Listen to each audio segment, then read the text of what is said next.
This is the second in our series of speakers from the University of Pikeville talking about different careers in law and different things that you can do with a law degree.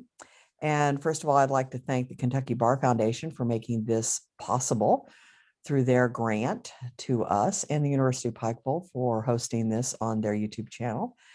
And I'm Dr. Nancy Cade. I teach history and political science at the university. And our guest tonight is Keith Bartley, who is a local attorney and who is also an alumna of the University of Pikeville, dating back to 1988. And yes, he was my student back then. So we both have a little bit of white hair to show for it. But Keith has been in the legal profession for quite a while now, and in a variety of different fields, in a variety of different ways. And so first thing I'd like to do is thank you, Keith, for coming on. And at what point in your life do you think that you made the decision that you wanted to be a lawyer? Well, first, let me say some of us got more hair than others, okay? And the answer to that question is actually probably going to surprise you, because I'm one of the very unusual ones who, despite maybe at times while I was taking your classes, I wasn't acting like I was that focused. But the truth of the matter is, I decided I wanted to be an attorney probably in grade school, 5th, 6th grade. Very unusual, I think, because the people I talk to, I don't believe that that's a common occurrence, that decision is made and they stick with it. Now, don't get me wrong, I wanted to be a baseball player, I wanted to be a wrestler and all those things too, but I had early on decided I wanted to practice law. What then, when you went to undergraduate school, and did you major in a traditional path of history, political science, or? Exactly. That's exactly right. And of course, it was a different world in the 80s than it is today. But yes, history, political science was my major. And at the time, I think it was absolutely the best route to go for me. Yeah, if I remember right, you were a pretty good student, so that obviously did you well. But let me pick your brain a little bit, because this may take you back a little bit. If you had it to do over again as an undergraduate, are there things that you wish you had studied? Are there classes that you maybe wish you had taken? Sometimes I hear, for example, from some attorney friends of mine that they wish they had taken more creative writing, anything to keep them writing, in other words. But, some people mention accounting. Are there things that you wish that you had taken that might have helped you either in law school or in the practice? And I actually thought about that in preparation for this. And really, it depends on the era that you're talking about. If you're saying back yourself up to 1986, yeah. It's a different answer than I would give in 2021. In 86, 87, 88, probably I would have said, psychology classes would have been nice. Certainly, different lawyers, although we don't recognize specialties in the practice of law, every lawyer sort of has their forte. Mm-hmm. And the forte for me has been knowing people. And I don't mean knowing them by name or knowing them when I see them, but I have spent an entire career studying people and have made a career in being able to predict the actions of people and to know what it took to get the goal that I was trying to accomplish done, whether that be defendants, defense attorneys, civil attorneys, juries, whatever it's been. So psychology would have been a very interesting one in the 80s. Today's world, totally different. 2021, I think it's technology. Whatever is available out there in the world today, in the technology, computer field, that's what really should be getting the attention of anyone going probably into any field in today's world, but definitely into the legal field. I have to pay people now to do all that stuff for me, because I came about in an era before personal computer usage was widespread. In fact, I never had a computer class in my life before I came to Pikeville College. Was Pikeville College then instead of university. I had a typewriter class in high school. I'm telling my age here. So I'm handicapped in today's world as compared to some of these 20 somethings because they know the technology. So I have to pay people to do that for me. So I would definitely say in today's world, anything that is technology, computer driven, definitely very important. That's interesting because I've heard other lawyers say that recently, that the technology is becoming so important, and knowing how to use the technology, even little things like knowing how to search social media for Absolutely. incriminating evidence, shall we say? Just knowing how to use that type Number of thing. That's the number one place for any investigator to go in any kind of case, civil or criminal, is the social media platforms to see what they can find. And trust me, they find all kinds of stuff there. It is amazing the number of cases I have prosecuted off of crimes we were able to prove based upon something posted on Facebook. Yeah, people don't realize you think you can take it off of Facebook, but not necessarily. Now, where'd you go to law school? I went to Chase. After leaving Pikeville, I went to Chase College of Law, which is at Northern Kentucky University. Had essentially the option to go, and I say the option because I had, luckily, based upon my LSAT scores, I had scholarship offers at Louisville and at Chase. And quite frankly, I wasn't a big fan of the city of Louisville, so I chose to go to Chase. I understand that. And also, from what I understand, and again, I've been teaching at the University of Pikeville, prior to that, Pikeville College, since 1986. So I've had a lot of lawyers go through my classes, and lawyers to be, shall we say, go through my classes. And one of the things that I hear so often is you're building your network of the people you're going to practice with and against, and all of that. So you'll be against them one day and maybe with them the next day. And an awful lot of the lawyers in Eastern Kentucky come from Chase.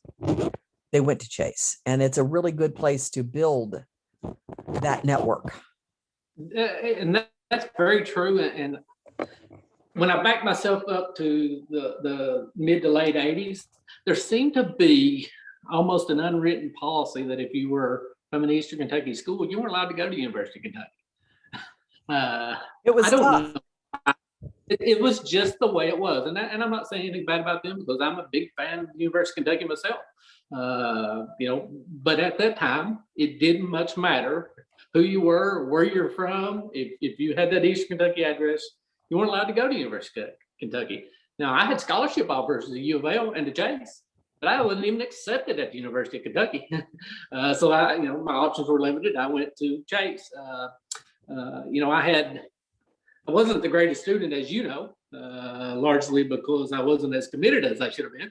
I was a pretty good student. I'll vouch for you. He was a pretty good student. But I had always excelled on these large standardized tests. That's what I'd done since I was in grade school. I had always been, number one in my class on any standardized test that we always took. And the LSAT came along and saved my tail because I scored in like the top 10% of all students who took the LSAT that year, and that's why I had those two scholarship offers. But University of Kentucky wasn't good enough for them. and that was the way it was back then. And I had very few students, and still to this day, I've had very few students go to the University of Kentucky. I think because of Chase in particular, because of Chase's openness and also U of L's openness, I've had an awful lot of students that go to Chase just because they feel more welcome there. The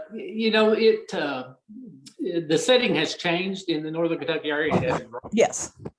At the time I was going, I was living in a little place called Fort Thomas, which was right outside the little city where Chase College of Law was, and it's like being in Pikeville, Kentucky. Mm-hmm. And for an old boy from Melvin, Kentucky, it was pretty nice to be in a little country town instead of in the big city of Louisville.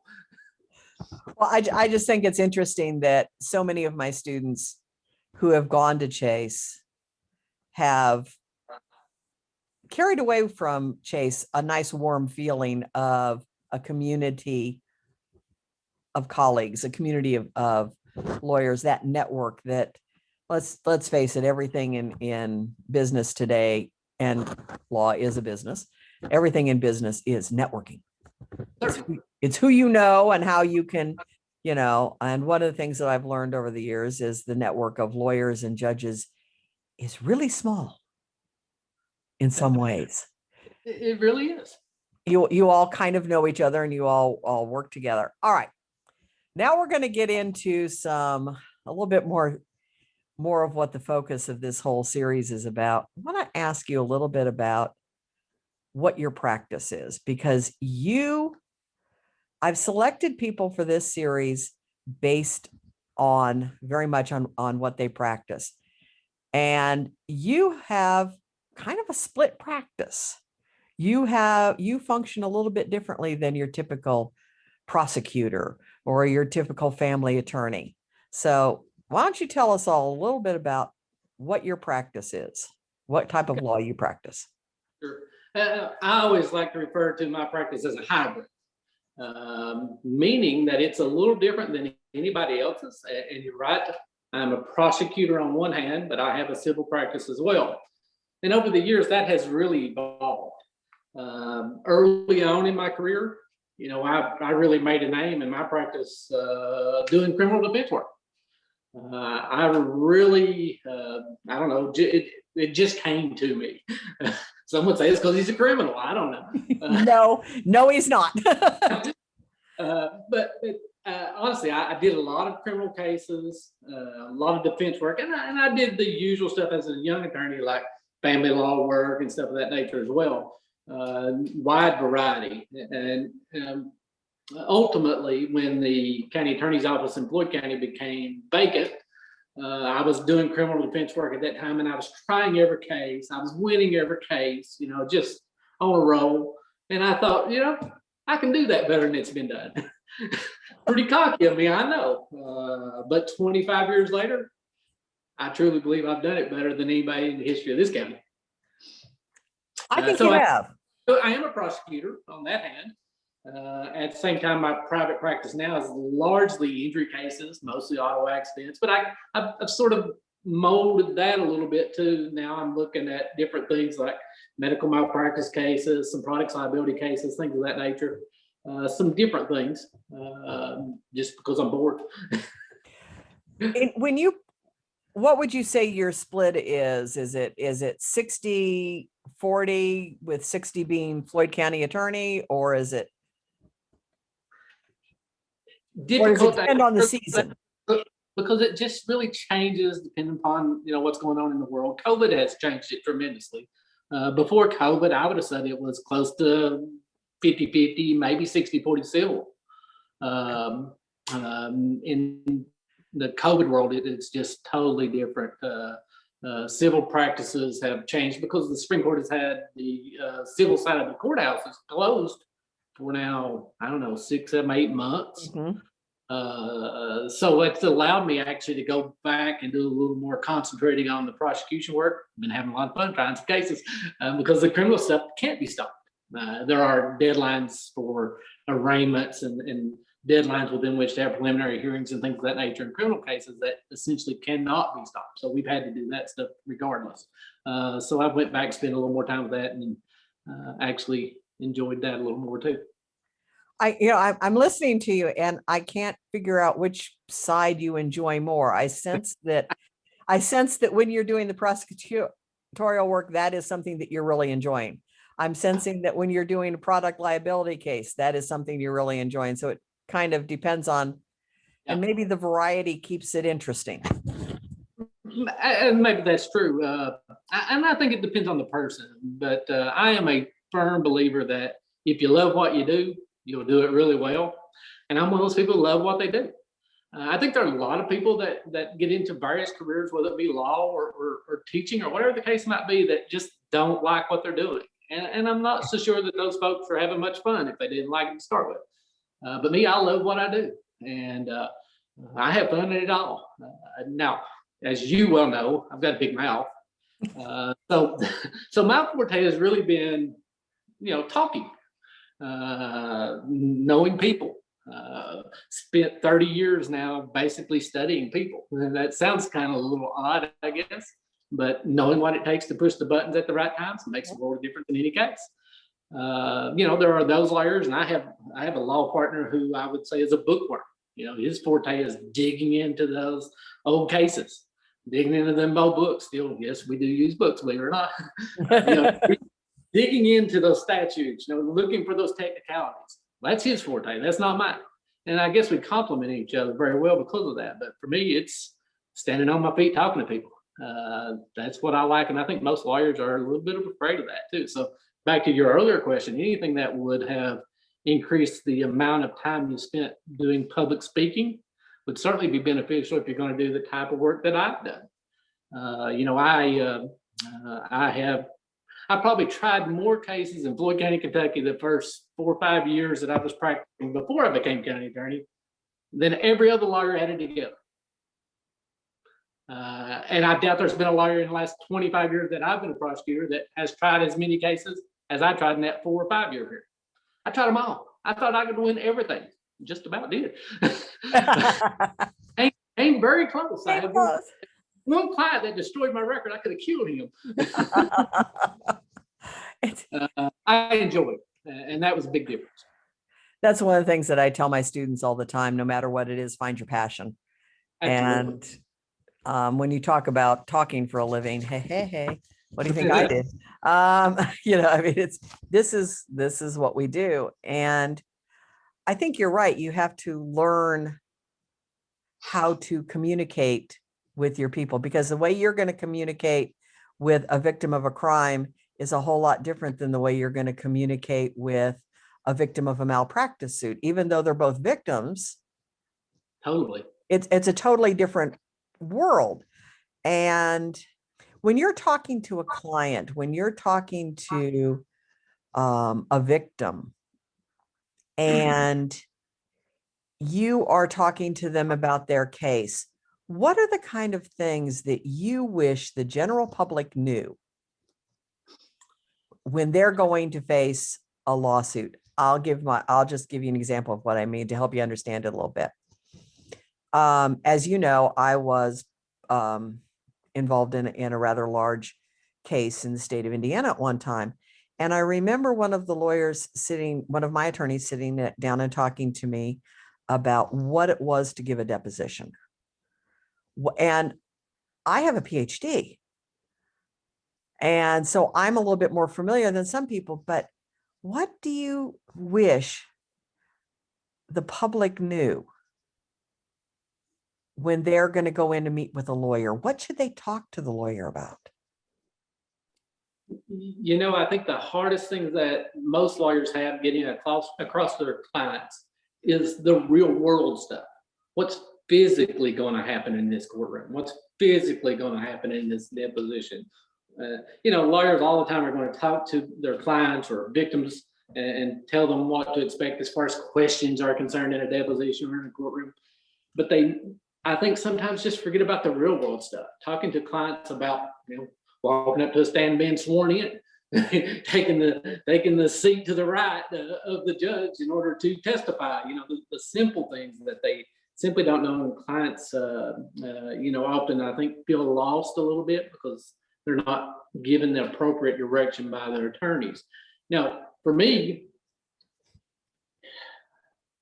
early on, what I figured out when I was doing criminal defense work, and this is when I'm wet behind the ears, but cocky as a day is long, I think I can win every case. I figured out that most lawyers weren't real comfortable in a courtroom. Some lawyers will spend their entire career and never ever see a courtroom. We had prosecutors in Floyd County at that time who had very, very little courtroom experience. They figured out some way to resolve every case out of the courtroom. Very few times did try a case. In fact, I got a judge's order in a case once that required the chief prosecutor in Floyd County, Kentucky, to have to try a case because he had never tried a case. And it's a long story. I'll tell it if you want to hear it, but it's long. And the judge really did it because he knew I was going to beat him up. that was my job. That's what I do. I'm good at that. If nothing else in this world, and trust me, I'm not good at a lot of things, but I'm good on my feet. So I was trying all these cases, and these prosecutors would never be prepared. Not that they were ill prepared, but it was because they only saw what a police officer told them, or what they read in a report, and they never thought about what the real world was like. I'll give you an example of that. I was trying a murder case once. Okay, wet behind the ears, guy's life's in my hands. It's a self-defense case, and the guy, the decedent, the person who had been killed, was a drug dealer who had beat on my client. But the prosecution didn't even know that, had no idea, because all they'd done was got the report from the police officers, called the police officers, and had them tell their story in direct examination. And here comes the little Bartley boy. So, first witness on the stand, instead of, tell us your name, as most lawyers would say, who are you, where you live, that kind of BS. I always looked for the question that started it off, that totally threw him for a loop. So my first question to the Commonwealth witness was, tell us how the decedent made a living. He looks at me like, what do you mean?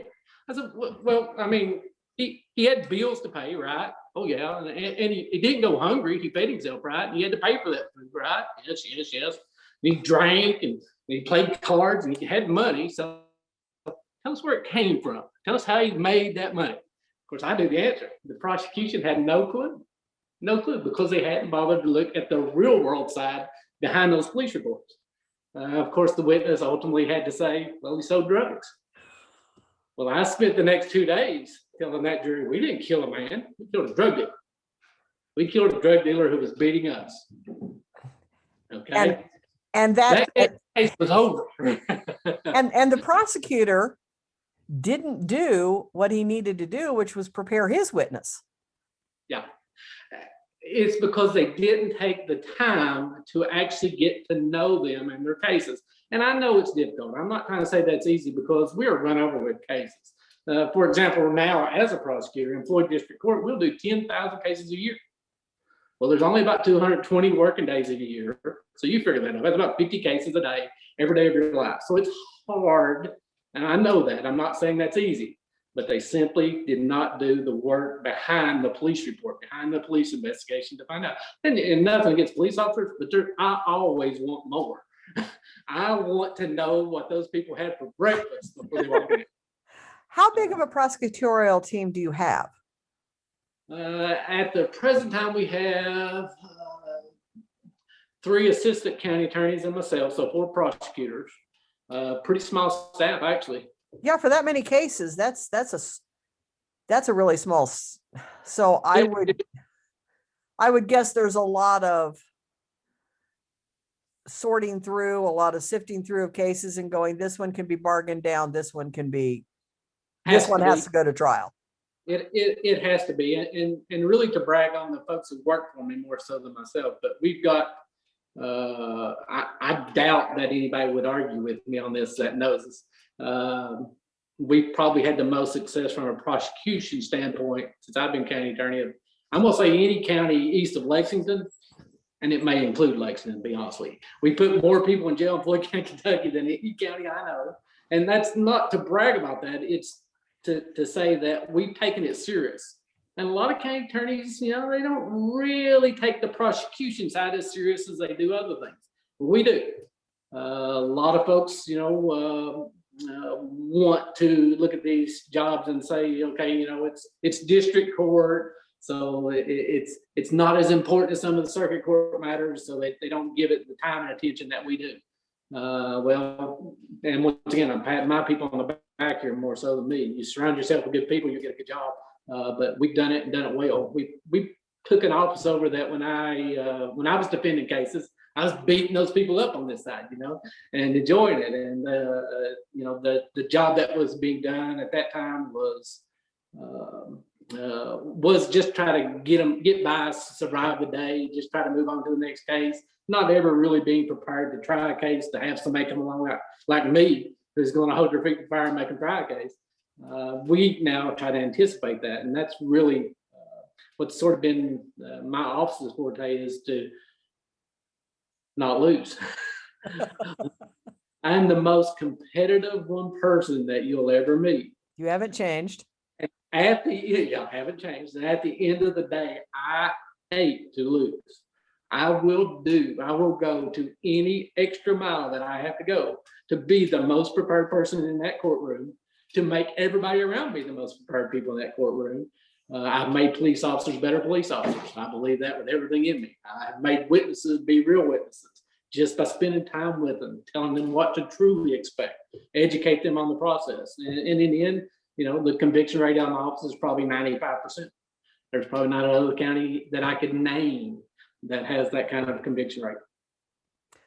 Okay, since you've got such a high conviction rate, what makes a good case?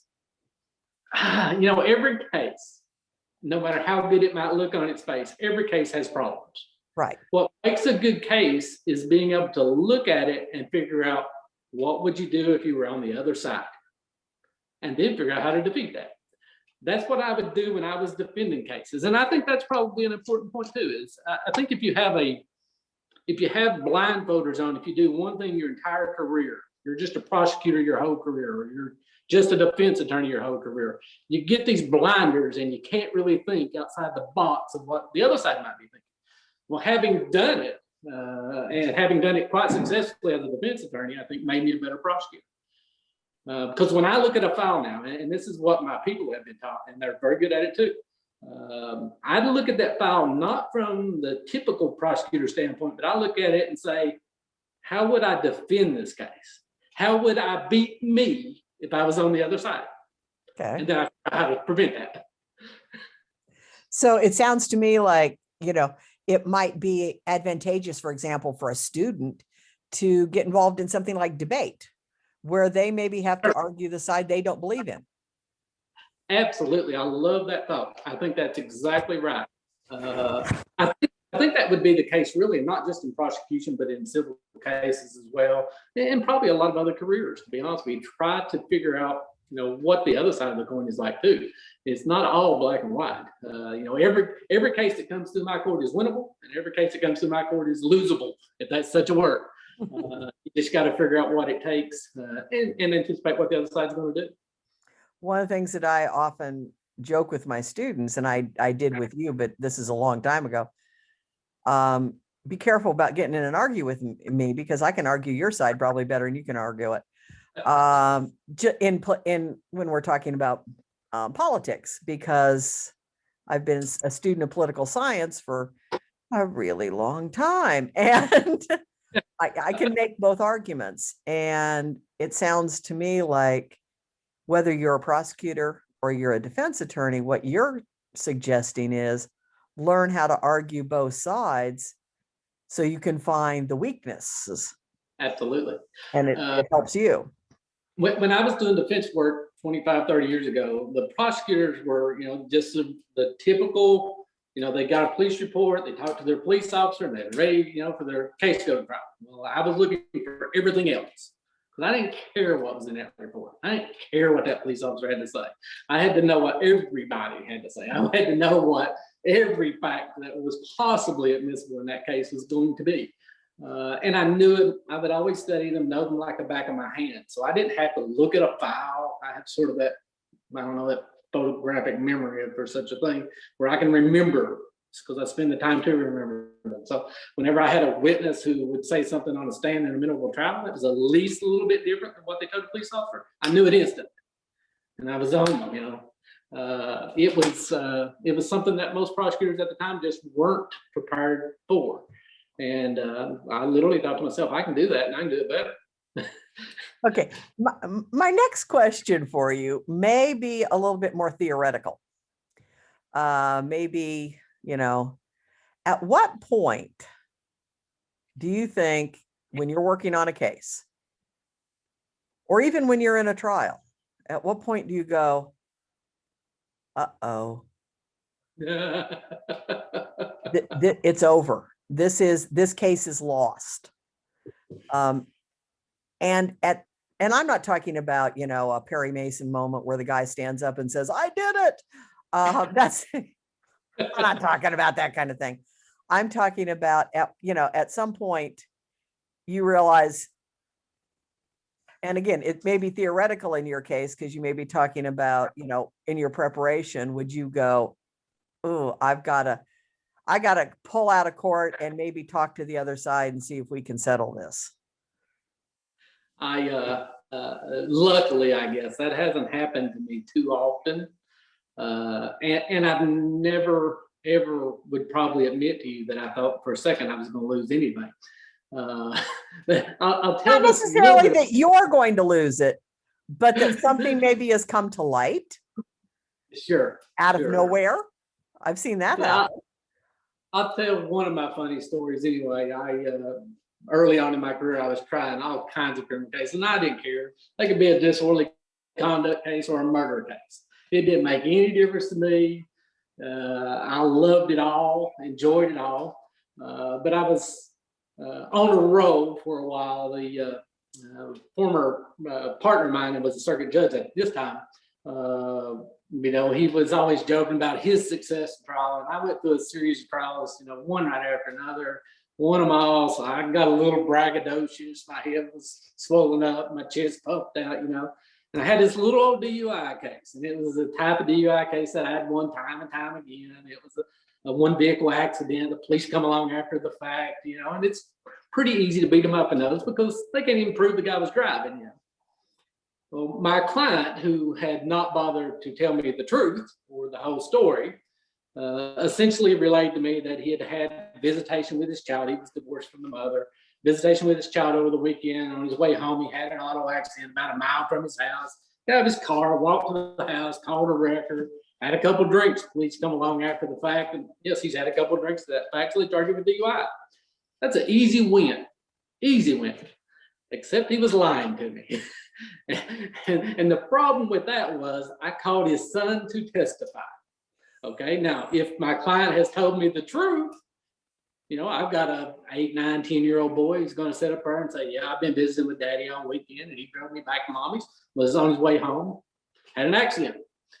What he didn't bother to tell me was that he was drinking that morning and that his son knew it. So I called the son to testify, me, my witness, and the son stand, 8, 9-year-old boy, and he lights us up. He essentially tells the jury that my client was drinking that morning when he took him back to his mom's house. He'd been drinking the night before. He had drinks in the car. I don't know if my client just thought he was going to lie. But at that moment, I knew the streak was over. Now, I still tried to save it because the little boy had sat in the courtroom with his mother. And I thought, well, I'm still good enough to win this damn case. I'll show him. So I started immediately to blame the mother for essentially putting these words into the boy's mouth. That didn't go well either. That was the loss. That broke my win streak. I could have choked that client. But, I think you made a very good point. At what point did you realize your case wasn't going to make it? It was when you realized your client had been lying to you. Had he told me the truth, I'd have never called the boy to testify, and we would have won. And that's the thing. It's people need to realize when they're talking to attorneys, there are protections. It's not perfect protection of lawyer-client privilege, but there are protections to what you say, and you need to be honest, because otherwise he's going to call your son to testify and you're in trouble. So I think you made a really good point with the idea that what this series is aimed at our students, but it's also aimed at the community with specialties and things. And when you go to talk to your attorneys, tell them the truth. Tell them the truth. Absolutely. And even if it's bad, it's okay because the lawyer needs to prepare for the bad.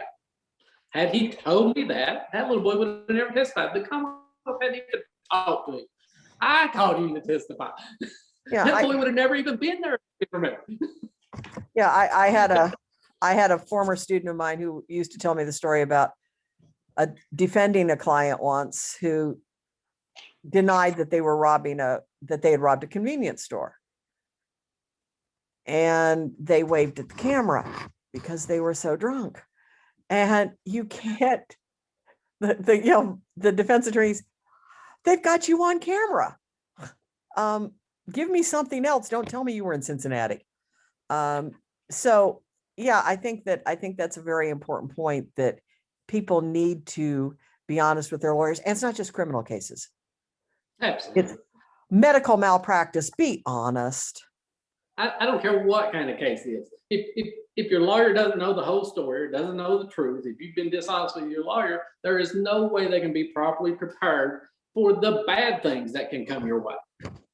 It's a huge mistake. It is. And at that point, you might very well be that, you can't go into court and knowingly lie for your client. That's a no-no. You have, and you can't, at some point, once you find out you're being lied to, I've known attorneys that will just simply withdraw from the case. It happens. Because they can't go into the court and do what needs to be done. All right.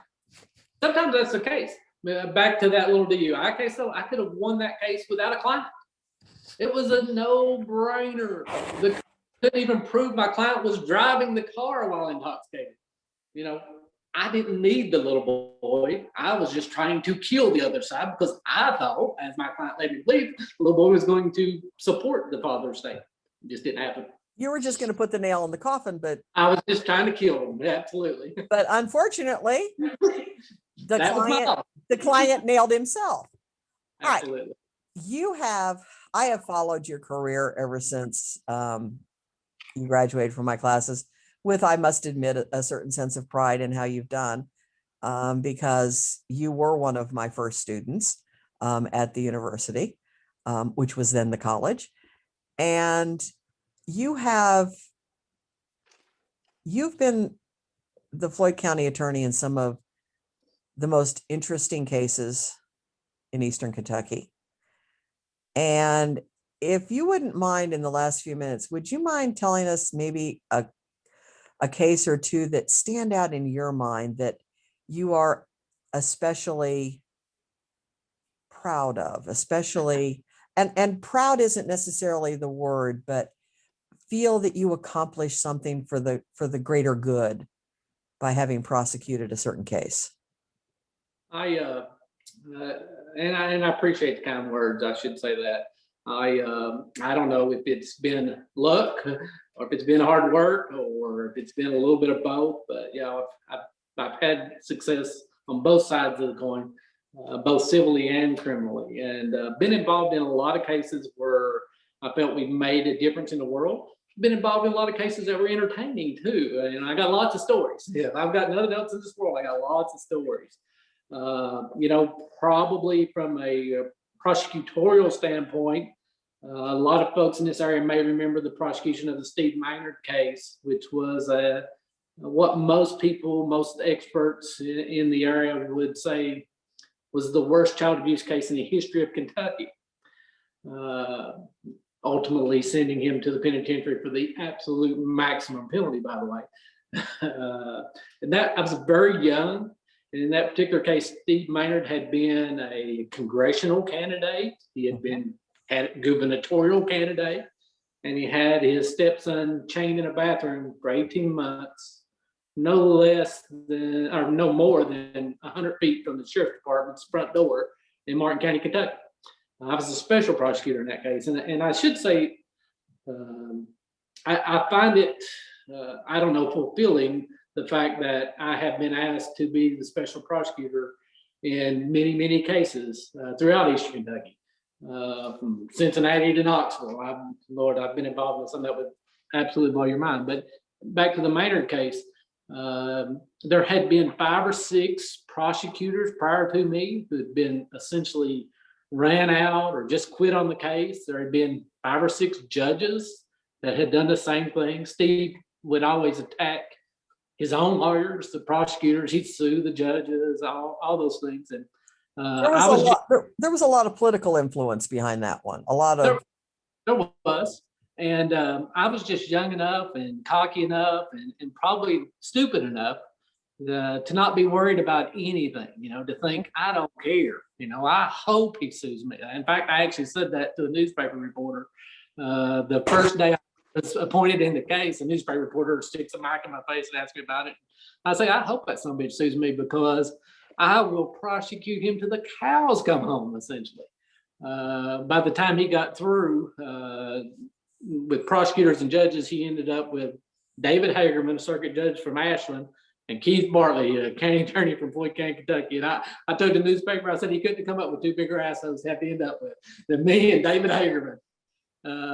When I got through with him, that cost him 20 years of his life. He served every single day. We also were the first prosecutors in Kentucky to prosecute the mother for failure to protect the child. She went to the penitentiary as well. So that case, I guess, got a lot, and there's no guess to it, it got a lot of national attention across the world. So that was sort of started us off down that road from a prosecution standpoint. And since then, I've done every kind of case you could imagine. I was a special prosecutor in Perry County and only drug trafficking cases. And when I left there, every single case that they gave me, the people went to the penitentiary. I take pride in the fact that from a prosecutorial standpoint, that when the bad guys are really bad guys, they always go to jail when I leave. Some of these folks who work for me sort of laugh. It's sort of the inside joke that when Keith shows up, people go to jail. And that's the way it should be. In civil cases, I've had a lot of civil cases that were ultra important cases too. Gary Johnson and I represented all the folks who live at Iville, Kentucky, that was in the gas line explosion a few years ago. You may remember that. You had an explosion there that took out half a dozen houses and injured several people. I've been involved in medical malpractice cases where people have died. I've been involved in cancer cases caused by drugs, cancer cases caused by various products. I was involved in my own brother's cancer case. That was a difficult one. My brother died as a result of oral cancer that was misdiagnosed for an extended period of time. So cancer cases has sort of gotten my ears perked up. Right now I'm looking at a cancer case from the drug Sudafed that's gotten some attention across the world too for its cancer causing problems. So there are a lot of things in the civil world that might not be as entertaining as the criminal world, but that is very fulfilling, very fulfilling. So I'm taking it that to do it all over again, you do it all over again. Yeah, I'm probably the only one that would ever say that I know. Wouldn't change a thing. Wouldn't change a thing. I think you're in the same boat. I had really good teachers at all levels, grade school, high school, college, including yourself. And I'm not saying that because you're saying, I brag about you all the time. Oh, thank you. People. I like to tell people I was your favorite. I don't know if that's true. I was clumsy. But had really good opportunities, really good people behind me. And without that, you can't get anywhere in this world. No question about it. But still, in the end, any career, not just law, but any career is what you put into it. And I do firmly believe that, the old adage about 99% perspiration, 1% inspiration is true. When I look at cases now, no matter if it's civil or criminal, I'm not only looking to determine what would the other side do, what's the other lawyer going to do, how are they going to defend this case. I'm also looking to try to figure out beneath that what needs to be done that hasn't been done. And I think sometimes maybe a police officer gets mad at me or something if it's a prosecution case, because there's always 100 more things that I find that I want done that they didn't do. Tried a DUI case recently where, and I try everything. I don't care what it is. It can be a simple little DUI case or it can be a murder case. But police officers came to the scene of an auto accident after the fact. Typical case that I used to beat up prosecutors in, So I go find the pizza delivery boy who traveled the same road behind this defendant who described for the jury how this defendant's driving was so poor that he thought he actually might have been asleep behind the wheel. Game was over, you know, but nobody else in the world would ever found that pizza delivery guy. I'm convinced of it. That guy went from, and it was a DUI third offense. He went from an offer that he could have pled before I found those witnesses and some other evidence, and just simply taking 60 days in jail. And when we got through, he got the maximum penalty, which was 365 days in jail. So he turned 60. Big difference. The pizza delivery boy made the case. And it, you're making a point, a very good point about doing your homework, and that serves you in class. I know in law school you're going to be asked to your opinions about things and what this case was about and what that case about. You better be prepared. It's not just preparation for a test. You know, you have to be prepared every day. And when you go into trial, you have to be prepared for every little part of it. Yeah. So doing your homework, and it sounds like you're still doing your homework. That's my specialty, actually. It wasn't when I was going to college, obviously. It is today. I'll say this much. I think that one of the things that happen to young lawyers especially is they're a little bit intimidated, sometimes by the public speaking role, sometimes by the person on the other side. Mm-hmm. I love it when the person on the other side is a Harvard graduate. It tickles me to death. Every time there's been a Harvard graduate on the other side of my case, I walked away with millions of dollars. Every time. Not once, every time. Don't be intimidated by that. You don't have to be the smartest lawyer in the room. God, if you had to be the smartest lawyer in the room, I would never win a case. Ever. I mean, it just wouldn't happen. But you can overcome being the smartest lawyer in the room if you're the most prepared lawyer in the room. I promise you, every time. One of the things I do now, Keith, is I take students to Washington, D.C. every January for a 2-week seminar. And these seminars draw students from all over the world, and they're on politics and the media. And one of the things that the University of Pikeville students find out very quickly is they're just as capable, just as talented as those students from Harvard. They just sound a little different. No question about it. No question about it. You got the exact same degree as that Harvard graduate. And I'm not letting down Harvard by any stretch. Lord God knows I don't have that ability. And I'm tickled for those who have that Harvard degree.